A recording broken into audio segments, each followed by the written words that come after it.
खपरो रेजरो forest एक मस्नूई जंगल है जिसे अंग्रेज़ों ने 19वीं सदी की दहाई में सनद के ज़िला सांगढ़ के एक तालुका खपरो के करीब कायम किया था।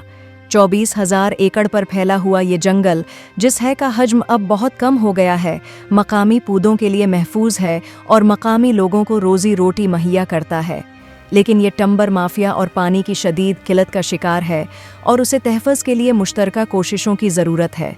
मतन और तस्वीर महाद्यू धेरानी। कई दहाइयों तक खपरो जंगल में बबूल, जिसे मकामी ज़बान में बाबिल या बाबर के नाम से जाना जाता है, शेशम जिसे तलही भी कहा जाता है, और नीम के दरख्तों के साथ साथ मुख्तलिफ किस्म के मकामी पौधों पर मुश्तमिल था।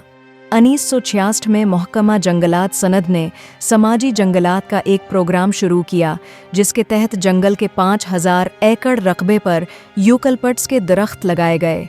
अब खपरो पाकिस्तान में यूकलिप्टस का सबसे बड़ा जंगल है, जिसके दरख्त ईंधन और गौदे की सनात के लिए लकड़ी के तौर पर इस्तेमाल होते हैं।